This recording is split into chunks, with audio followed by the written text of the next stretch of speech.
You are listening to The Morning Blaze with Doc Thompson. See, here in America, we just throw money at the problem. You want to educate, the right way to do it is with an iPad. Other parts of the world, they do things a little differently. Like Hamas is now offering summer camps. Summer camps for Hamas. Hamas is offering, in Gaza, they are offering summer camp, and they have roughly 100,000 kids that are enrolling. Now, they're using this as a recruitment tool, of course, but also PR for people. And I start thinking about some of the events they would likely have. Hamas summer camp, like pin the tail on the infidel, how to correctly perform honor killings, making hummus s'mores, arts and crafts, i.e. deconstruction and decorating. How about this one? You'd have Sarin Saturday, Martyr Mania, and Terrorism Tuesdays. Just some of the summer camp events at a Hamas summer camp. How to avoid premature detonation. Beheadings for beginners. Cave dressings and stoning stampedes. Enjoying a TSA pat-down. Learn to knit suicide bomber vests. Wow, that's too far. Did I go too far with it? Got issues? Talk to the doc. 888-900-3393. The Morning Blaze with Doc Thompson. On the Blaze Radio Network. Mercury.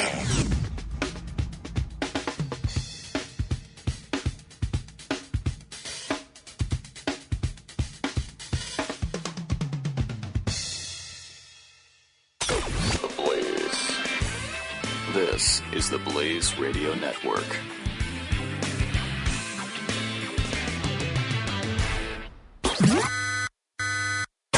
Warning, the following program has been cited for its copious inclusion of the word freedom, and therefore has been deemed a concern. Listening may subject you to additional scrutiny by the IRS, TSA, DOJ, DHS, CIA, NSA, DNC, FCC, USPS, FBI.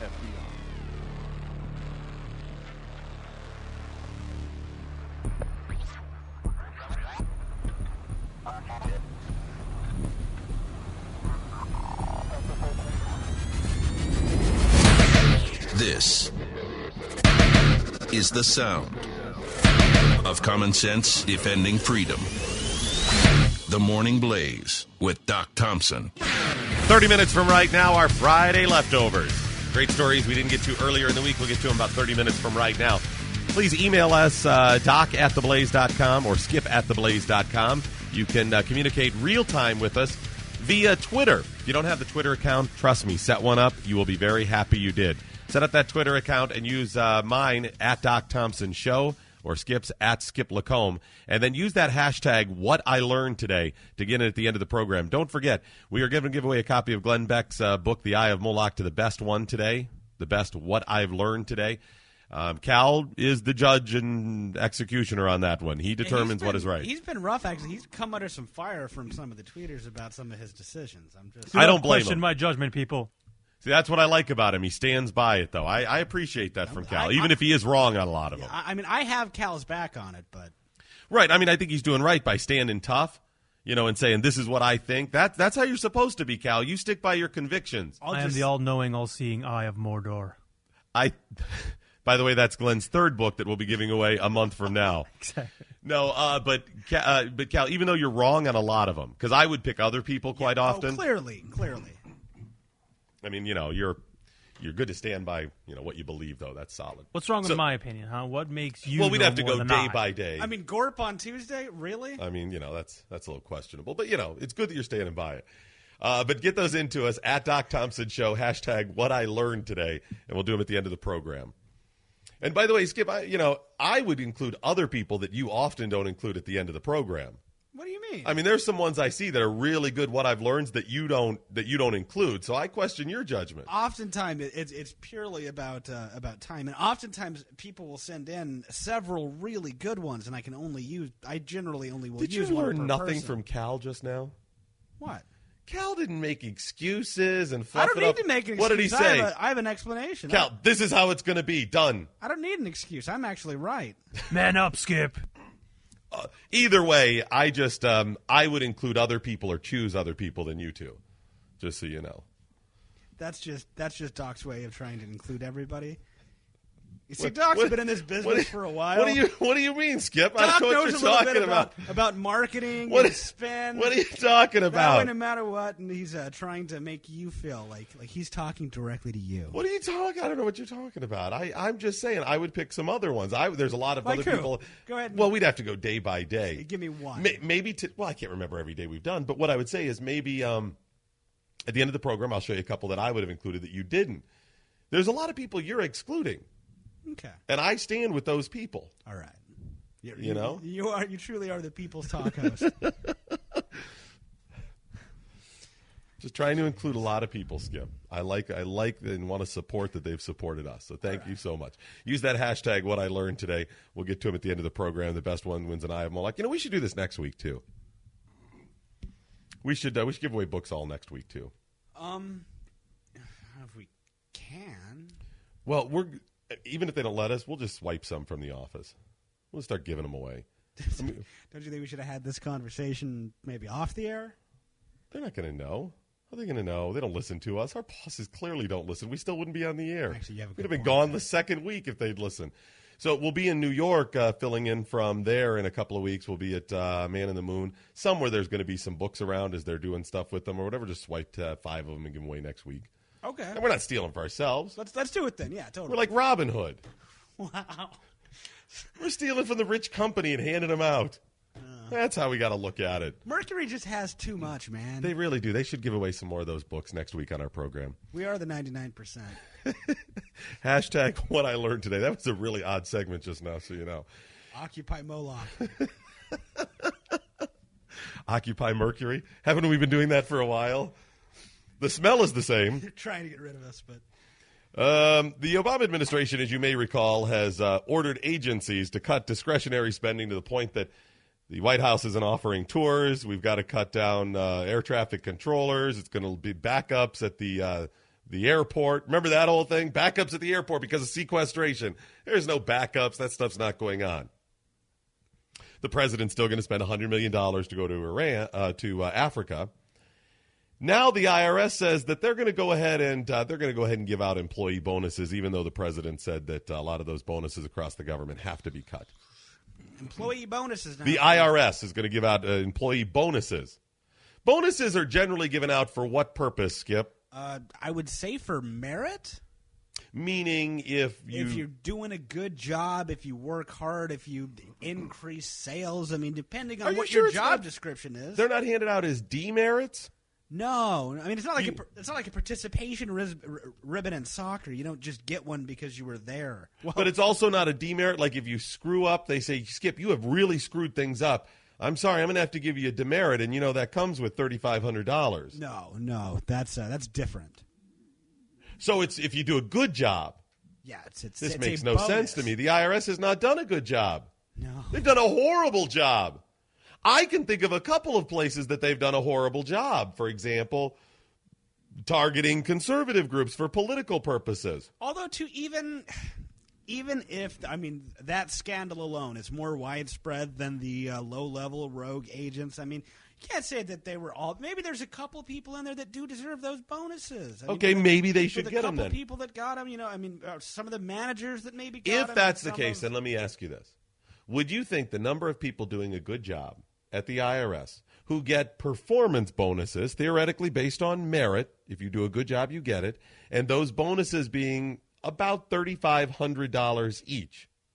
He said each one would be about $3,500, and there are some that would deserve it. How much money, little math problem for you, roughly would the government have to spend in those bonuses? $3,500 apiece times the number of IRS agents doing a really good job that deserve this. How much money roughly? I would say easily $3,500. Yeah. Yeah. That's one bonus. That'd be one person. There's got to be one person out there who. Would you be willing to go out There's on a probably limb a and say? hardworking janitor in one of the offices somewhere who. Would you be willing to go out on a limb and say maybe they would spend $7,000? That there could be two good people. Yeah. Well, There's a lot of people that work for them. Yeah, thousands and thousands. Do include, nationwide with all the people there, perhaps two. I'm going to go ahead and say I believe that there are 10 good people working at the IRS. I'm going to say 10 good people. I believe there are. Even with the thousands of employees. Especially the person who's considering auditing me next year. You mean who's auditing you? Who's auditing me next year. I'm going to say that I think there are 10. I'm going to go ahead and, folks, I'm going to go crazy here. It's a Friday. I'm feeling good. I actually was able to eat this morning. My diet allowed me to eat. I'm in a good mood. I'm on a food high and ready for the weekend. I'm going to go ahead and say 100 good people work at the IRS. So you're not a chance. Not a chance. 100 good people, which means the bonuses should total $350,000. If you had 10, it'd be $35,300. I'm going to say that they should be paying $350,000 in bonuses. They're paying a little bit more than that. $70 million. 70 million in bonuses paid. That seems a bit excessive. That seems like everybody's getting them. Like you said, isn't that the participation ribbon? Isn't that really what that is? I mean, if you're giving out $70 million, that means 20,000 people at least are going to get these bonuses. Because some could get just a little bit less. 20,000 people did a great job in the IRS last year. That seems suspect to me. You know why they have to give them out, though? The union is demanding it. Oh, wait, this has a union tie, too? Oh, yeah, it's the, do you remember the head of the union that went and met with the president the day before they started targeting conservative groups, the National Treasury Employees Union? Remember that little group there? They are demanding that these people get these bonuses. They say they are contractually obligated to pay these bonuses, that it's in their contract. So it actually doesn't have anything to do with merit-based. It says they're performance-based, but it's mandated. But if it's mandated... in the contract. If it's mandated, that means that it inherently isn't going to be performance-based. That if it's mandated, it means you have to do it regardless of... No, I think you're misunderstanding. No, I'm not. See, they're saying it's performance-based, that you only get this if you do a good job.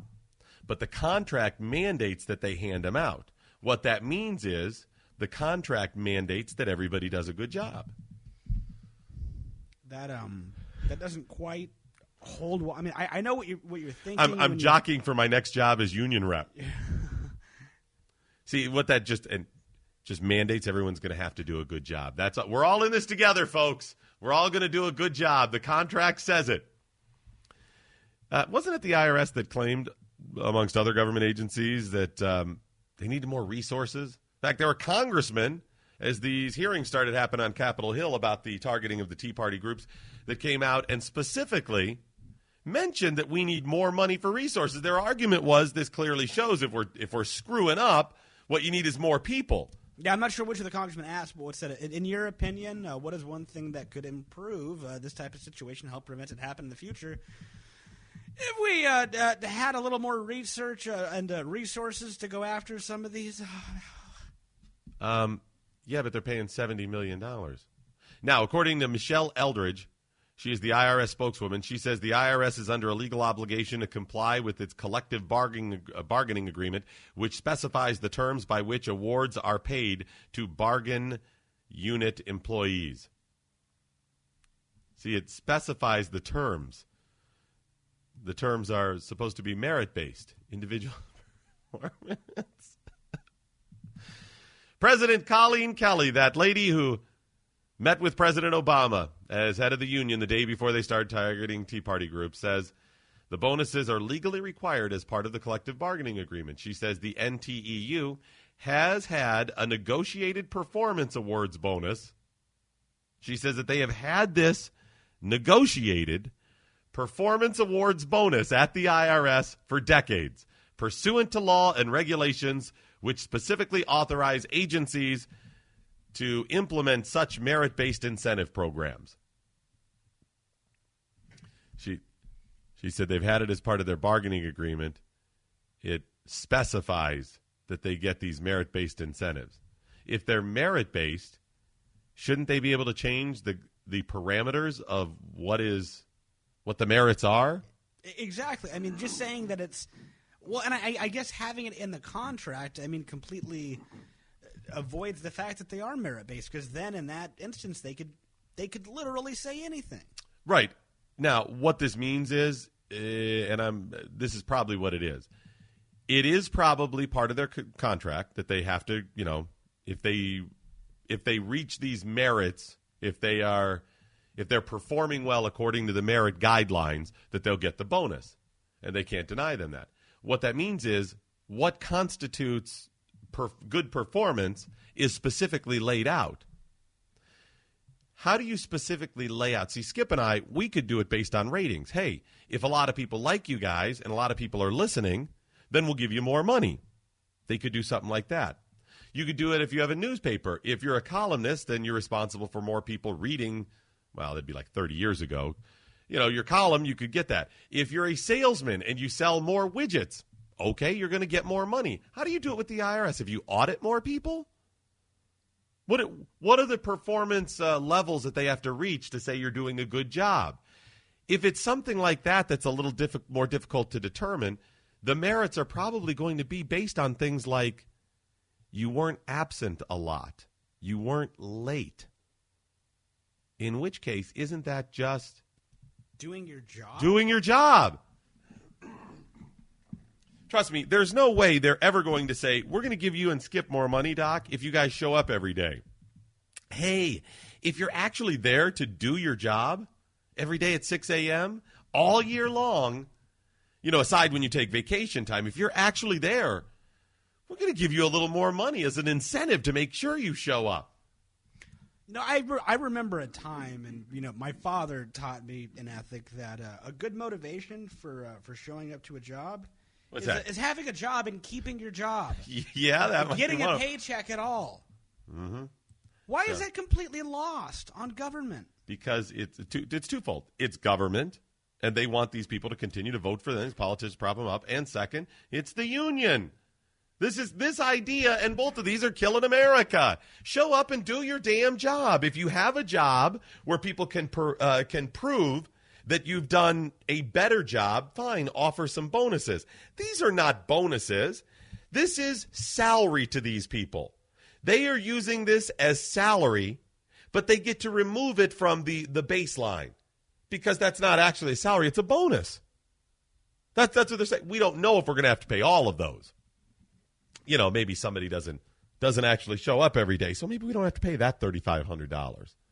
So we don't have to include that but we don't have to budget for that. Look, we saved $70 million off of the budget. Wait a minute. Every year you've paid those out. Yeah, but this year we may not have to, so see, my budget doesn't include that. Oh, swell. And then at the end of the year, you went over $70 million. How come you paid out an additional $70 million? We weren't budgeted for that. That was in the contract. I had to. Oh, this is the shell game that is D.C., unions, and the IRS. You would think of all the government agencies out there that would not take part in a ridiculous shell game like this is the IRS. Would they let you get away with that?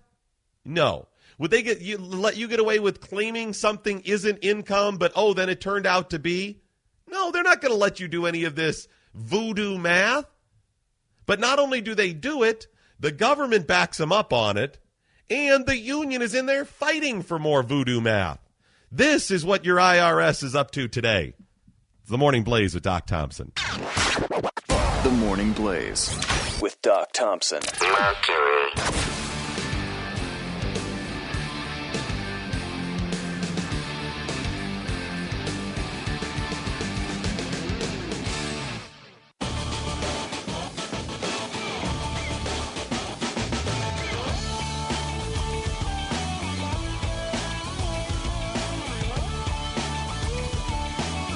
The Morning Blaze with Doc Thompson. 888-900-3393. Don't forget to tweet at Doc Thompson Show or at Skip Lacombe. At Doc Thompson Show. Use that hashtag What I Learned Today. Lots of tweets coming in right now. Yeah, I just retweeted Sumi Shik, I believe. I don't think we've tweeted in hashtag What I've Learned Today. My God, you guys are really crazy. I'm not crazy. It's Doc. Is that crazy good or crazy bad? I'm assuming it's crazy good. The crazy or cray-cray? It's crazy. Well, not cray-cray. We haven't reached that level yet? No, we have not reached the cray-cray level. According to the U.S. Lord help us if we reach the cray-cray level. I'm looking at about 8:48 this morning. You think you're going to go cray-cray? I'll go cray-cray. We'll be right there then. According to the U.S. Chamber of Commerce Executive Vice President Bruce Jostin, in a recent speech in the 10 Truths About America's Entitlement Programs, get this, entitlement programs are a bit of a problem for us. He laid out some numbers which are pretty interesting. He said, first of all, one thing that is lost when it comes to different entitlement programs that you and I pay for every day is, number one, they're not self-funding. Entitlement programs are not self-funding. Welfare, that's not self-funding. Some things you pay into or are supposed to be self-funding, like Social Security. The idea behind Social Security, it kind of would be if they had stuck to it. It didn't really end up working, but... Right. Well, the idea was everybody pays into it, and some would take out. Some would end up dying, not taking out. It would all work out in the end because you would make interest and stuff off of it. Well, that is not the case anymore. They have offered, because of disability benefits and things with Social Security, and opened it up to too many people, things that it was not designed for, it's now insolvent. But that was supposed to be self-funding more or less, minus any hiccups in the system. He said longer life expectancies, changing demographics, and soaring costs explain why entitlements are now unsustainable, and laid out some staggering statement. I just wish this could be screamed from the mountaintops today. Not a single major entitlement program is projected to be financially solvent in the U.S. 20 years from now. Name a major entitlement program. It will be financially insolvent within 20 years. That's a very interesting statement, although I would almost venture to say name a entitlement program that's solvent now. Well, yeah, I mean, you've got the smoke and mirrors thing where they're able to hide it. That's what they've been able to do for a long time, is to say, well, this is okay because. They've even done that with Social Security. Even though they're taking in less money than they're paying out, they still have some monies built up in there.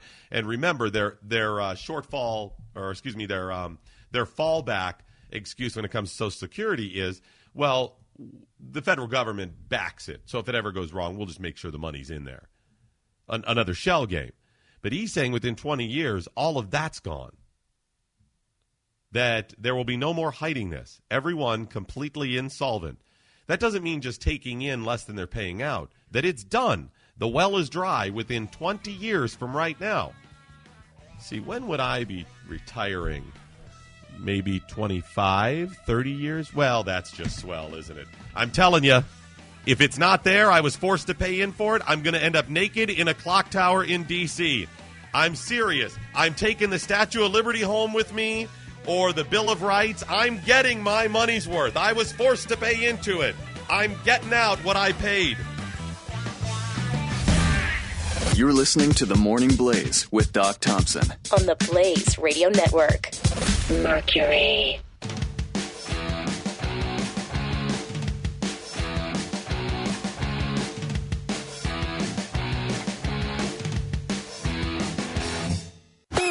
Blaze Radio Network. Headlines. Worries on Wall Street. In the last 2 days, the Dow wiped out all of its gains from May and June. The Dow falling more than 350 points Thursday. That's on top of Wednesday's 200-point drop. Traders are still rattled by Fed Chairman Ben Bernanke's comments that the Fed could end its massive bond buying program next year. Analysts say the sell-off could continue today. The debate over the Senate's immigration amnesty bill heats up. Supporters are now trying to round up votes by offering a so-called border surge, 20,000 Border Patrol agents, and more fencing. The agents alone would cost an estimated $30 billion. Meantime, a leading opponent, Senator Jeff Sessions, issuing a challenge to a supporter, Facebook boss Mark Zuckerberg. He's bankrolling an ad campaign.